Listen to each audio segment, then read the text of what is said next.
Hello, my name is Lacey Zorn, and I'm going to tell you about a Christmas gift that keeps on giving. One warm Christmas afternoon, the kind that makes sense of the statement Christmas in July, my mother burst through the front door of my home, excited and carrying a package firm and gently between her two hands. She was so excited that she had forgotten to close the door behind her. About the same time, my son Hill raced us down the stairs in excitement, knowing that the package that she held contained a present for him. He slammed the door and ran over to her so that they could open the package.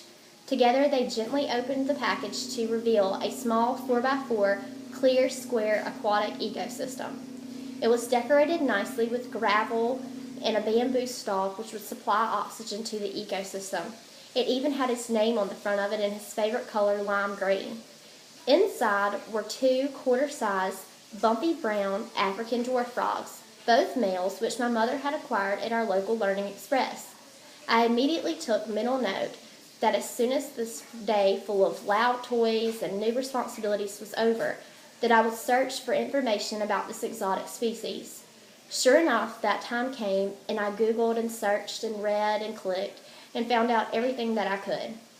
I thought that I had discovered that one of the frogs was not male, but rather female, due to the lack of a protrusion on the belly of one of the frogs, which was actually supposed to be a protruding hormone gland. But I'm no animal expert, and I'm definitely not an expert on African dwarf frogs. That was supposed to be Learning Express's job, right? Well, months went on, and nothing ever happened that proved my observation to be true.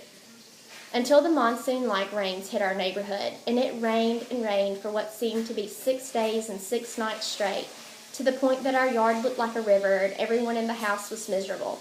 Everyone except our frogs, that is. We noticed that our male frog was behind the female frog, with his arms wrapped tightly around her waist. They were engaged in an overly active swim session for over 12 hours straight. They would randomly dart to the surface and they would release 2 or 3 eggs at a time that resembled small poppy seeds.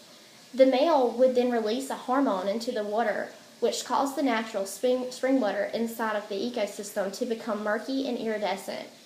24 hours later, the little eggs hatched into tadpoles, and it took them 4 weeks until they were fully developed. Let's just say that we are now a loving home for over 100 African dwarf frogs. This is definitely a Christmas gift that was received by my son. That is a gift that will continue to keep giving until we can do a gender reveal for all of these frogs.